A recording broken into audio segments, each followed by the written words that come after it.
अस्सलामु अलैकुम रहमतुल्लाहि व बरकातहू।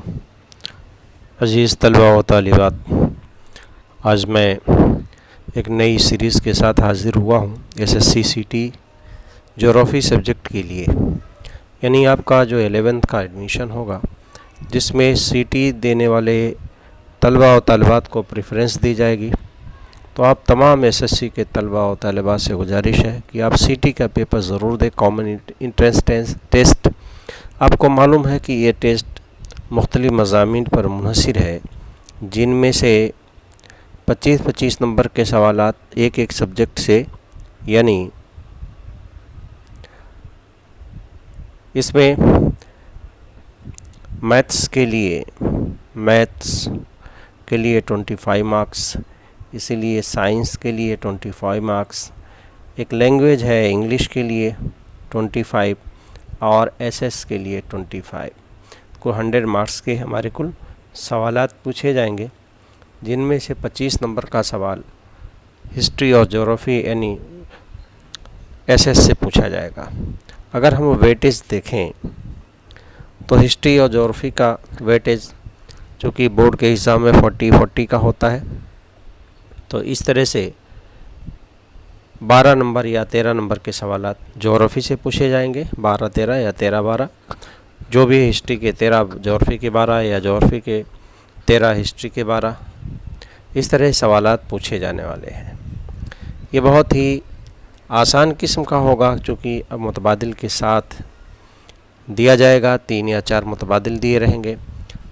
याद रहे आपने जो क्वेश्चन बैंक पढ़ा था मुख्तलिफ़ मज़ामीन के, तो जोग्राफिया के जो क्वेश्चन बैंक में question number 1, question number 2, question number 3 के जो छोटे छोटे सवालात थे, काफ़ी कारआमद हो सकते हैं आपकी सीटी के इम्तिहान के लिए।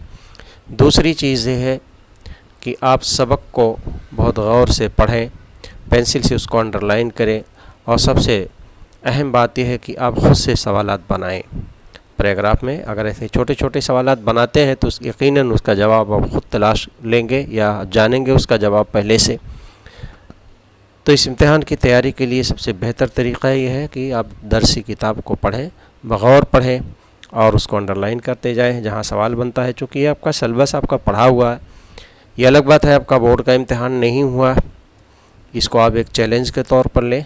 जो आपने बोर्ड के इम्तिहान की तैयारी की थी, इस इम्तिहान के लिए आपको इंशाअल्लाह बहुत ही कारआमद होगा।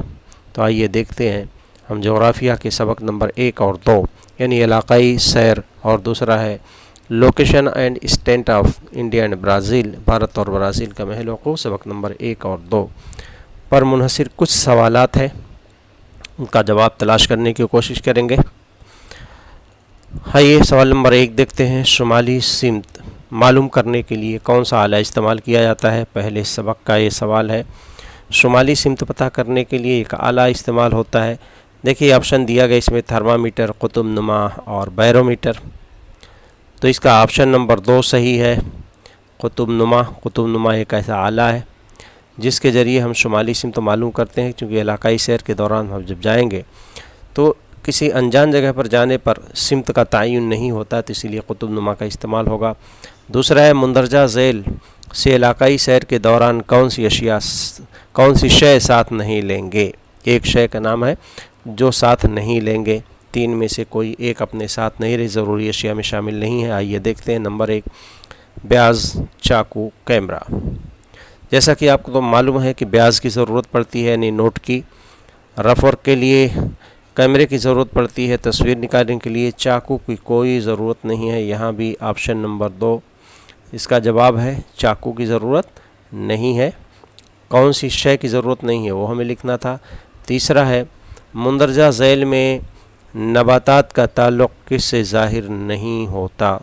नबातात का ताल्लुक़ किससे ज़ाहिर नहीं होता? नबातात की नशो नुमा के लिए जैसा कि आपको मालूम है कि मिट्टी, पानी और सूरज की रोशनी ज़रूरी है, तो बारिश और मिट्टी की तो ज़रूरत होती है, इसका ताल्लुक़ है नबातात से, लेकिन हवा का ताल्लुक़ नहीं है नबातात से, इसलिए ये ऑप्शन गलत है। यही इसका सही जवाब होगा, नंबर 2।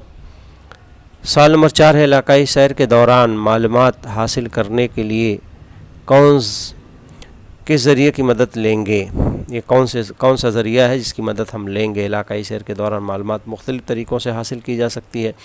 जैसा कि आपको मालूम है कि आप अपने टीचर से पूछ करके या मुकामी लोगों से, सरकारी दफातर से, ये वो ज़राए हैं जहाँ से हमें मालूमात मिल सकती है। तो इनमें से कौन से ज़रिए से मालूमात हम हासिल करेंगे?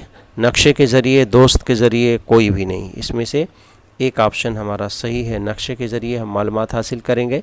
इसके अलावा बहुत सारे ज़राए हैं, अपने टीचर से पूछ करके या मुकामी लोगों से दरियाफ़्त करके या सरकारी दफातर से लोगों से पूछ करके, ये वो ज़राए हैं जिसके ज़रिए हम मालूमात हासिल करेंगे। दोस्त और तीसरा ऑप्शन है कोई भी नहीं, ये गलत है। पहला ऑप्शन सही है। इलाकाई सैर के दौरान डैश से मालूमात हासिल करते हैं। किस चीज़ के ज़रिए मालूमात होती है इलाकाई सैर के ज़रिए? तजुर्बा के ज़रिए, मुशाहिदा के ज़रिए, तज़किया के ज़रिए। तो ऑप्शन नंबर 2 यानी मुशाहिदे के ज़रिए। जैसा कि आपने तारीख़ में पढ़ा होगा इलाकाई सैर की, कि इलाकाई सैर कहते ही हैं बज़ाते ख़ुद किसी जगह की सैर करके, मुशाहिदा करके सीखना इलाकाई सैर कहलाता है। तो इलाकाई सैर में हम मुशाहिदे के ज़रिए मालूमात हासिल करते हैं। अगला सवाल देखिए, देही इलाकों में अहम सड़कों के किनारे बस्तियां नज़र आती हैं। जैसे जो अहम शाहराहें हैं, सड़क हैं, इसके किनारे किनारे जो बस्तियां बनती हैं, इस तरह की बस्तियां किसी सड़क के दोनों तरफ इस तरह बस्तियां बनती हैं, इसको हम कौन सी बस्ती कहते हैं? मरकज़ी, मुंतशिर या ख़त्ती बस्ती। तो तीसरा जवाब इसका सही है, ख़त्ती बस्ती कहेंगे। इस तरह की बस्तियों को मरकज़ी और मुंतशिर गलत है, ख़त्ती बस्ती। रुदाद लिखना मरहला है, कौन सा मरहला भाई? पहला, आखिरी, दरमियानी। रुदाद लिखना, तो रुदाद लिखने का काम सबसे आखिर में होता है। इलाकाई सैर करके आप घर वापस आ जाएंगे तो रुदाद लिखेंगे। दूसरा ऑप्शन सही है, आखिरी मरहला है। सवाल नंबर 8, ये भी इलाकाई सैर का है। मुशाहिदे के ज़रिए सीखना बहुत डैश तरीक़ा है। मुशाहिदे के ज़रिए सीखना बहुत दिलचस्प है, मुश्किल है या आसान है? किताब में अगर देखें तो ये जुमला आपको मिल जाएगा। मुशाहिदे के ज़रिए सीखना बहुत ही दिलचस्प तरीक़ा होता है। ये सबसे बड़ी खूबी है इस तरीक़े की, जो सीखने के मुख्तलिफ़ तरीक़े हैं जोग्राफ़िया के। तो इलाकाई सैर में मुशाहिदे के ज़रिए सीखना दिलचस्प होता है। पहला ऑप्शन सही है। 9वां है, भारत का महलुकू, चैप्टर नंबर 2 का सवाल है। भारत का महलुकू निस्फ़ कुर्रे में है। भारत का महलुकू निस्फ़ कुर्रे में है। कौन से निस्फ़ कुर्रे में है? शुमाली और जनूबी, शुमाली और मशरक़ी, जनूबी और मशरक़ी। तो इसका ऑप्शन नंबर 2 सही है, क्योंकि भारत अर्ज़ुल बलद के एतबार से अगर हम देखें तो ये नॉर्थ निस्फ़ कुर्रे में है, शुमाल में है, तो इसलिए भारत शुमाली निस्फ़ कुर्रे में है। लेकिन अगर हम तूलुल बलद के एतबार से देखें तो भारत ये ईस्ट में है, यानी मशरक़ी निस्फ़ कुर्रे में है। तो इस तरह से भारत शुमाली और मशरक़ी निस्फ़ कुर्रे में है। अगला सवाल देखिए, 10वां, ब्राज़ील डैश निस्फ़ कुर्रे में है। ब्राज़ील मशरक़ी, शुमाली, शुमाली और जनूबी। तो यहाँ अर्ज़ुल बलद के एतबार से दिया गया है जो आदद व शुमार हमारा, तो ब्राज़ील का ये जुमला सही है। तीसरा ऑप्शन, शुमाली और जनूबी। थोड़ा सा हिस्सा ब्राज़ील का ये ख़त्े इस्तवा गुज़र रहा है 0 डिग्री का। ब्राज़ील का थोड़ा सा हिस्सा है ख़त्े इस्तवा के शुमाल में और ज़्यादातर हिस्सा जनूब में है। इसलिए ब्राज़ील शुमाली और जनूबी दोनों निस्फ़ कुर्रों में वाक़ है। तीसरा ऑप्शन सही है। 11वां सवाल है, ब्राज़ील के जनूब से गुज़रने वाला अहम ख़त। ब्राज़ील के जनूब से गुज़रने वाला अहम ख़त्े जिद्दी है, यानी ये ऑप्शन हमारा सही है। तीसरा ख़त्े जिद्दी है। ख़त्े इस्तवा तो शुमाल से गुज़रता है।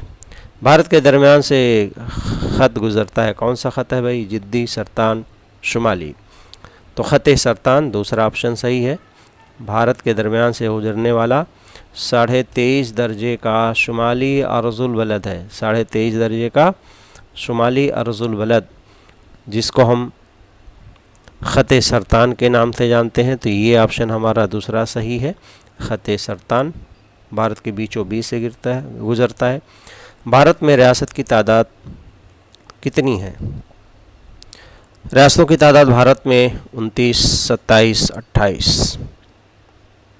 तो इस वक्त भारत में जो रियासतों की तादाद है वो कुल 28 है। याद रखिए, जब 2019 में जम्मू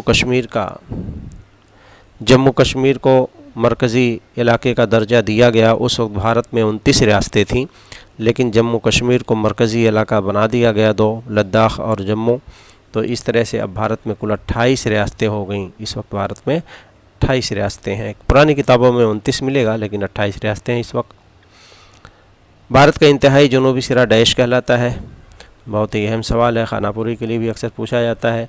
कन्याकुमारी, लक्षद्वीप, इंदिरा पॉइंट दरअसल ये इंदिरा पॉइंट जो है जज़ायर अंडमान निकोबार का जुनूब तरीन हिस्सा है जो भारत के ही कब्ज़े में है। तो इस तरह भारत का इंतहाई जनूबी सिरा इंदिरा पॉइंट हो गया।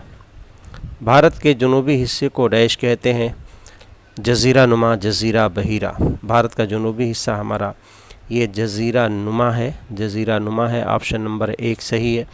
जज़ीरा नुमा क्यों है? जज़ीरा और जज़ीरा नुमा में फ़र्क है। जज़ीरा ये अगर इसके चारों तरफ पानी है तो ये जज़ीरा कहलाएगा, लेकिन भारत का जो ये हिस्सा है ये 3 तरफ से समंदर से घिरा है। यहाँ बहरे बंगाल है, बहरे हिंद है और बहरे अरब है, लेकिन एक तरफ यहाँ से ये ज़मीनी हिस्से से जुड़ा हुआ है। तो इस तरह के हिस्से को हम, ज़मीनी टुकड़े को हम जज़ीरा नुमा कहते हैं, जो 3 तरफ पानी से घिरा हो और एक तरफ ज़मीन से। तो इस तरह से भारत का जनूबी हिस्सा जज़ीरा नुमा है। ब्राज़ील में आज़ाद हुआ, कब आज़ाद हुआ भाई? ब्राज़ील में आज़ादी का सन 1822, 1947, 1931। 1822 में ब्राज़ील आज़ाद हुआ है। 17वां सवाल है, भारत और ब्राज़ील दोनों मुल्क डैश हैं। दोनों तरक्की याफ्ता, तरक्की पजीर, बहुत ही पिछड़े हुए। दोनों मुल्क का शुमार जो है तरक्की पजीर ममालिक में होता है, ब्राज़ील और भारत दोनों का। 18वां सवाल है, ब्राज़ील डैश के कब्ज़े से 1822 में आज़ाद हुआ। किसके कब्ज़े में था आज़ादी के पहले? बरतानिया, स्पेन, पुर्तगालियों के कब्ज़े में था। तीसरा ऑप्शन सही है, ब्राज़ील पुर्तगाल के कब्ज़े में था, यानी पुर्तगाल की हुकूमत थी ब्राज़ील में। ब्राज़ील का डैश रक़्स मशहूर है।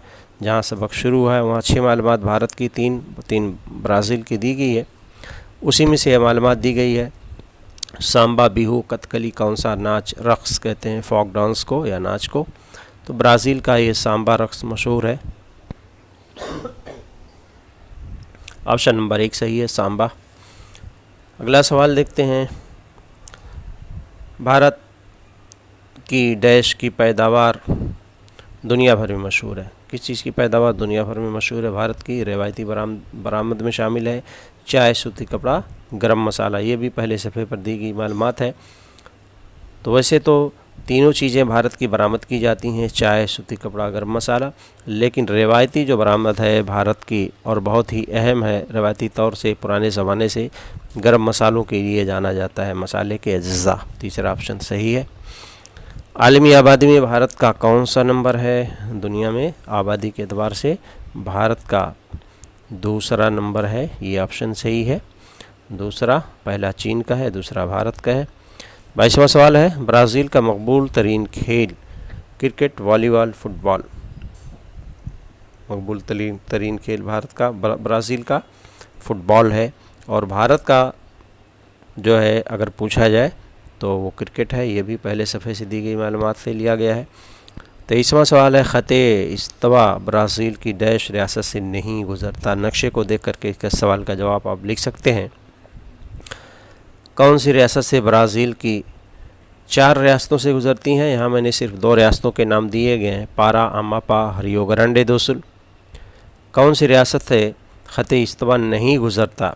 तो पारा से गुज़रता है, अमापा से गुज़रता है, लेकिन रियो ग्रांडे दो सुल ये जनूबी ब्राज़ील की रियासत है, रियो ग्रांडे दो सुल, इसलिए तीसरा ऑप्शन सही है। 24वां सवाल है, रकबे के लिहाज से भारत की सबसे बड़ी रियासत कौन सी है? राजस्थान, मध्य प्रदेश, उत्तर प्रदेश। तो रकबे के लिहाज से सबसे बड़ी रियासत है राजस्थान। याद रखिए, 2000 में जब 3 रियासतें टूट करके अलग अलग 3 और रियासतें बनाई गई थी, तो उस वक्त मध्य प्रदेश सबसे बड़ी रियासत थी, लेकिन छत्तीसगढ़ के अलग होने के बाद वो छोटी हो गई रकबे के लिहाज से। अब राजस्थान सबसे बड़ी रियासत है। पहला ऑप्शन सही है जी। तलबा व तलबात, इस तरह से और बहुत सारे सवालात बन सकते हैं। हाँ, 24 सवालात 2 सबक पर मुश्तमिल दिए गए थे। आप सबक को पढ़ें, तैयारी करें, इंशाअल्लाह आप बेहतरीन नंबर हासिल कर सकते हैं। और इसके साथ ही साथ अगर आपने इस चैनल को सब्सक्राइब ना किया हो तो ज्योग्राफी टीच वेरी नाइस इस चैनल को आप यूट्यूब पर सब्सक्राइब कर लें ताकि आपको तमाम वीडियोज़ की नोटिफिकेशन मिलती रहे। अस्सलामु अलैकुम रहमतुल्लाहि व बरकातुहू।